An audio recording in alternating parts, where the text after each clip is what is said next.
yaitu Ayudhya Hairani, TTM, teman tapi menikah. Aku pun juga baru tahu Dito itu udah naksir lama tuh semenjak pacaran. Pernah nyoba nembak apa enggak? Atau naksir diam-diam aja? Nah, Dito ini tuh pinter banget dia mengendalikan dirinya. Mengendalikan atau menyembunyikan? Dan menyembunyikan. Jadi tuh bener-bener yang namanya pertemanan kita bener-bener pertemanan yang aku bisa bilang bahwa itu genuine.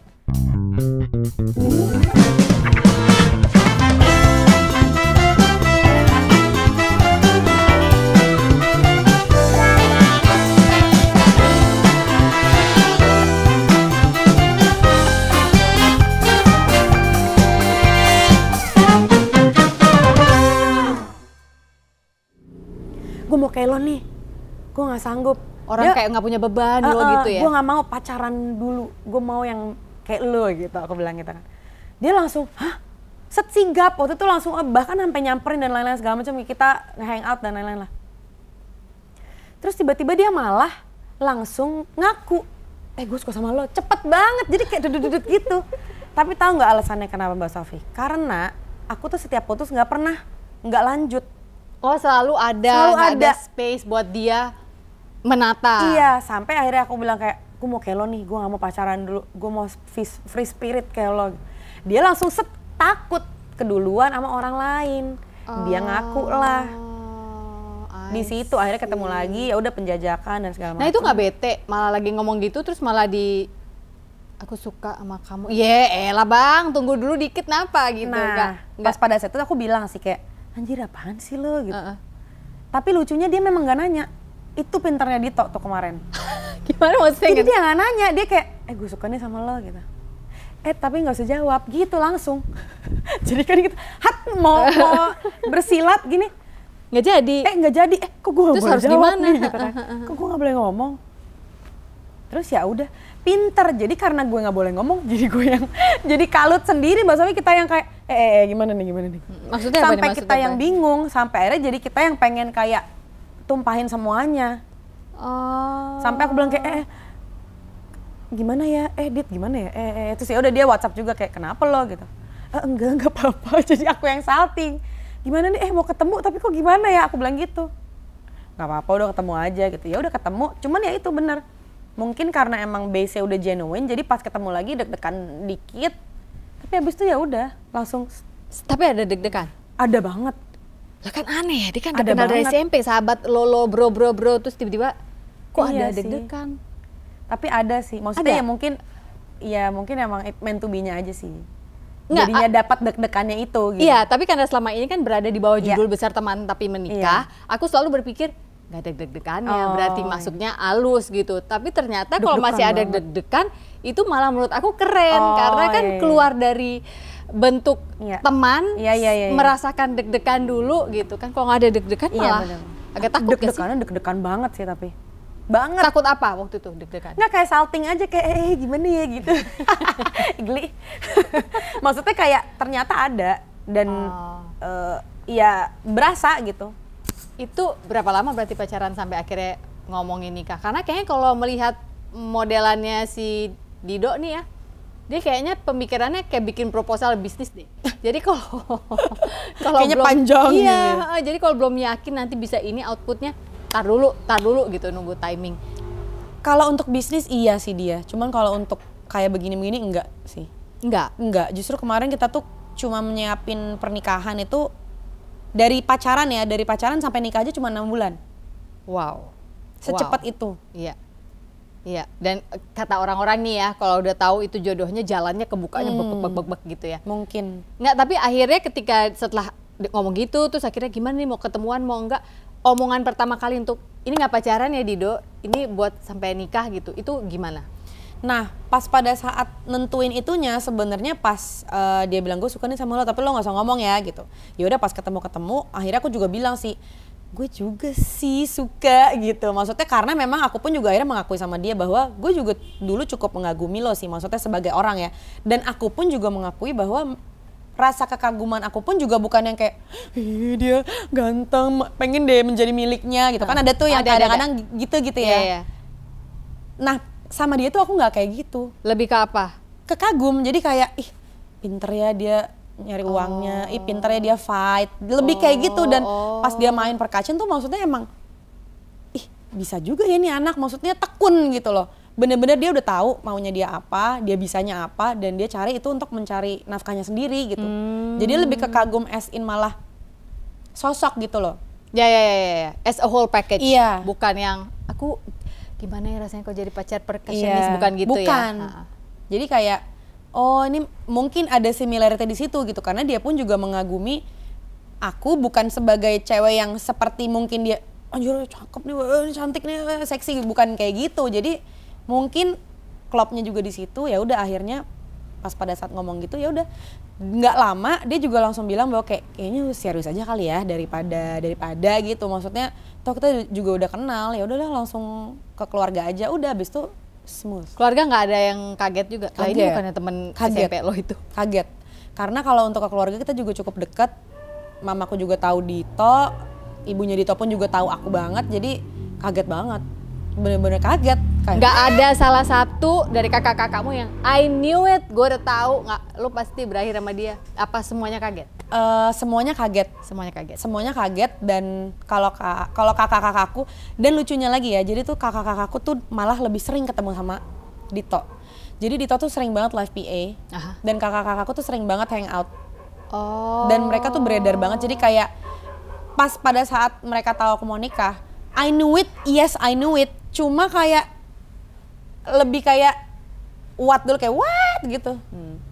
Lu sama dia gitu. Jadi kayak ya kaget aja karena emang bener-bener nggak akan ada yang nyangka. Dan semuanya tahu bahwa aku temenan, as in temenan baik banget sama dia. Bukan temenan-temenan yang juga sering muncul di rumah atau yang kayak apa, yang terus gimana tuh enggak. Jadi bener-bener kaget itu. 8 tahun sudah berlalu dari pernikahan. Awal hari mereka menyatakan diri sebagai suami istri, lalu tiba-tiba pindah ke Bali, terus gitu. Of course Skala hadir gitu ya, bikin bisnis bareng. Teman tapi menikah udah jadi satu, bukan bisnis lagi tuh kayaknya ya, udah jadi satu universe tersendiri gitu ya. Terus lahirlah Stuja itu nggak cuma dari kopi, ada properti juga. Ada apa lagi? Stuja itu bikin apa lagi? Kita ada media juga namanya Ruang Dengar Stuja. Apa? Ruang Dengar Stuja. Terus ada sebenarnya ada upcoming juga sih, cuman mungkin nanti aja ya. Cuman intinya kita ada F&B, ada bergerak di bidang properti juga, dan media. Oke, hold that thought, karena aku mau masuk ke sana sebentar lagi. Bagaimana mereka membuat ini menjadi sebuah bisnis di mana mereka bisa bekerja bersama sebagai suami istri. Mungkin mereka pakai tools pertemanan mereka itu tadi. Tapi sebelum itu semua aku pengen ke Dia Skala Bumi dulu. Oke. Nah, ini ketika hamil, ide dari mana itu awalnya untuk Dido kita ke Bali aja terus aku mau melahirkan secara natural ya? Itu sebenarnya dari kakakku. Oke. Jadi kakakku tuh yang namanya Ayas, kakakku yang nomor 2, dia tuh salah satu sumber inspirasi dalam hidupku juga sih. Karena dia itu kakak yang selalu memberikan kayak apa ya, ilmu, knowledge tuh dia. Jadi misalnya tiba-tiba ada info apa, itu dia selalu kayak, yuk lihat deh ada ini. Dan pada saat aku ingat banget pas pada saat kita kuliah, dia cuma ngasih tahu doang gini, yuk lihat deh ini ada CNN Heroes dari Indonesia. Terus siapa? Iya namanya Ibu Robin. Dia seorang bidan yang emang tinggal di Ubud, di desa kecil di Ubud, yang dia tuh melakukan apa namanya dedikasi hidupnya untuk ibu hamil, untuk kesehatan lah. Oh ya, sangat-sangat menarik gitu. Ya cuman sekelibet begitu doang gitu. Terus tapi akhirnya pas aku hamil, ternyata aku tuh experiencing ketakutan yang luar biasa. Jadi kayak aku tuh kayak takut banget, terus kayak senewen, terus kayak tiba-tiba kayak ngeliat rumah sakit, apa dokter segala macam tuh takut. Cuma itu benar-benar personal ya. Maksudnya mungkin ini aku aja gitu. Takut kesakitan atau takut mati? Karena banyak baca artikel. Semuanya, iya. Bahkan aku sampai, mungkin juga karena apa ya, banyak banget kan dulu-dulu tuh kayak orang tuh kayak kalau yang melahirkan di sinetron-sinetron gitu ya. Yang kita sampai kayaknya kayak takut ya kayak gitu. Sampai akhirnya kayak itu membuat aku tuh jadi takut banget. Dan pada saat di Jakarta nggak tahu kenapa ya, maksudnya mungkin ada beberapa hal yang nggak suits me aja gitu. Dan aku pengen melakukan atau apa namanya, memberikan yang terbaik buat diri aku sendiri supaya bisa suit aku diri sendiri, suit diri aku sendiri, menenangkan diri aku sendiri. Sampai akhirnya aku cek ya udah kayak tiba-tiba aku keinget nih informasi dari kakakku gitu. Oh, ada ini, ada gentle birth. Waktu itu juga udah populer, lumayan populer gentle birth, ada hypnobirthing dan lain-lain. Sampai akhirnya aku kayak oke, kayaknya aku bisa deh. Dan aku nggak apa-apa deh melahirkan di klinik bidan gitu. Aku malah mau deh kayaknya. Ya karena Bu Robin bidan ya teman-teman ya. Walaupun dia punya center melahirkan, bukan berarti tanpa background medis ya. Beliau memang bidan. Ya.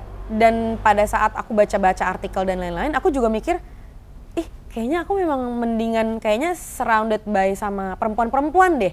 Gitu, aku jadi mikirnya seperti itu. Dan pas pada saat benar aku ke Bali dan lain-lain, ini dia gitu. Aku langsung, oh ya ini dia yang aku butuhin dan aku perlukan.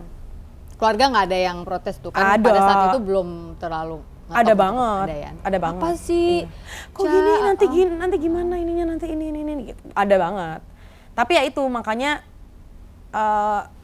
alhamdulillahnya ya nggak tahu ya, mungkin kalau misalnya orang tua apalagi orang tua aku nonton gitu ya, mungkin akan ngelihat aku sebagai pribadi yang tambeng gitu, anak yang ya tambeng, udah punya mau kalau udah punya mau gitu. Tapi ternyata ya memang ya itu ya, aku sebenarnya jadi ngeling juga nih karena Skala juga anak yang cukup strong will gitu.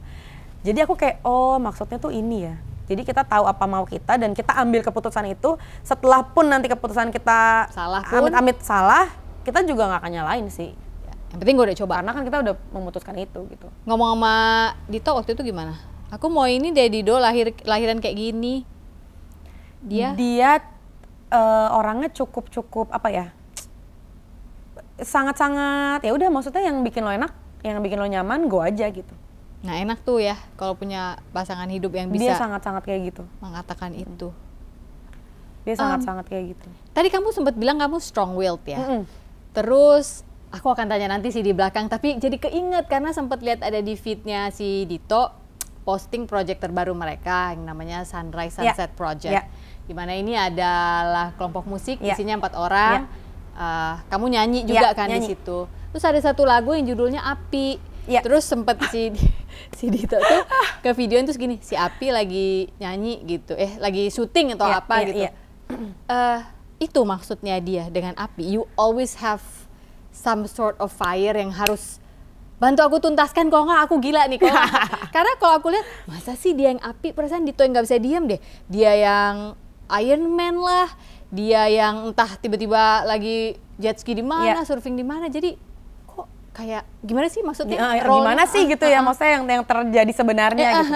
Tapi bener sih, aku tuh kadang juga setuju sama apa yang, ya ini klise banget ya, don't judge a book by its cover gitu. Cuma emang itu sih sebenarnya mungkin ya, karena kalau misalnya bilang aku strong will atau Api, aku sebenarnya bener-bener gini, kalau misalnya aku udah tahu mau aku apa, aku akan bilang, itu satu.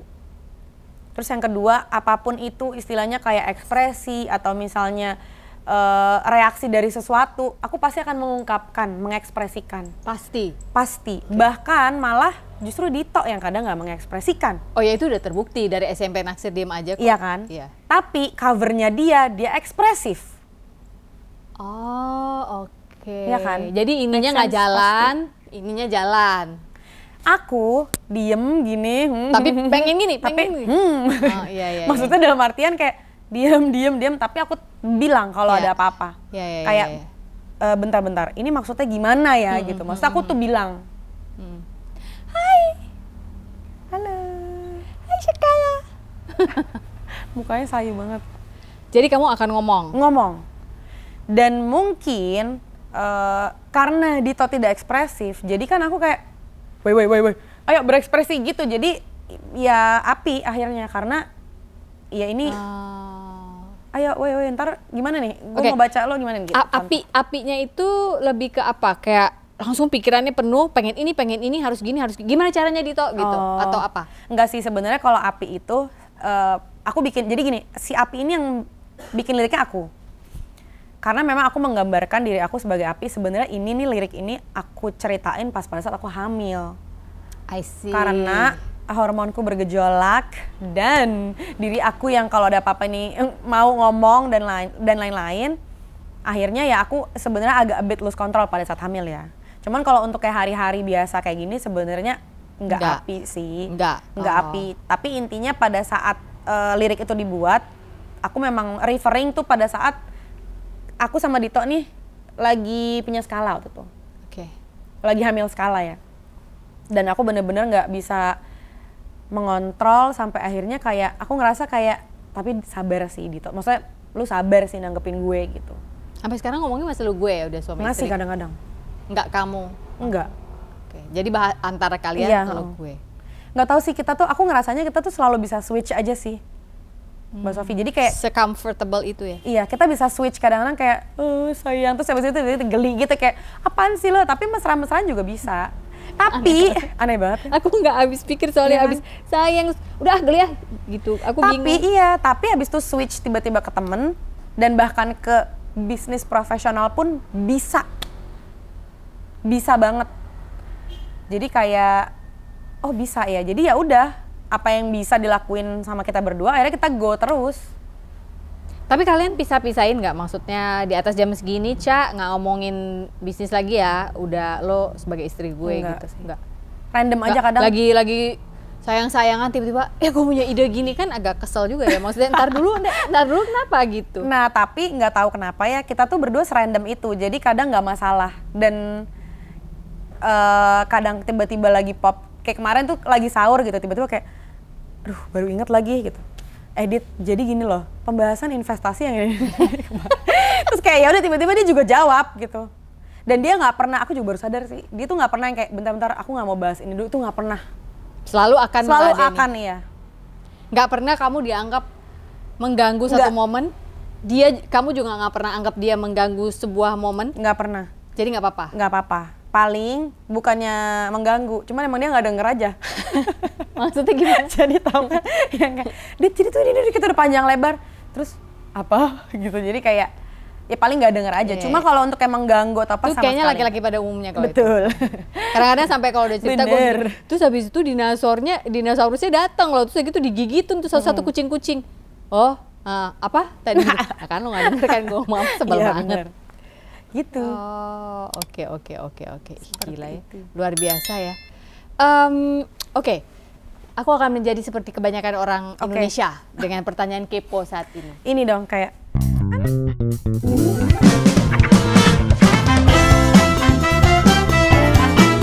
kalau lagi tidur malam-malam aku sampai gini, ya ampun kita beruntung nih udah dapetin dia duluan gitu. Iya. Karena ternyata sesusah itu dan kita memang dari awal berpikir bahwa itu susah.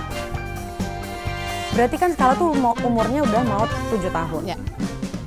Sebenarnya aku baru mencoba aja tuh 4 tahun ini. Ya. Kalaupun ditanya, aku malah kayak pengen gitu. Aku udah punya anak pertama. Ya. Kalau buat seorang Ayudhya itu berarti Tuhan itu siapa buat kamu? Aku takut banget, takut mati iya. Terus setelah aku melewati berbagai fase kehidupan, aku di titik pas melahirkan Skala itu, aku baru ngeh bahwa kayak oh mati ini nanti gue bisa. Allah mau ini dong. Aku kadang malah nggak enak gitu, maksudnya ini nggak minta gitu.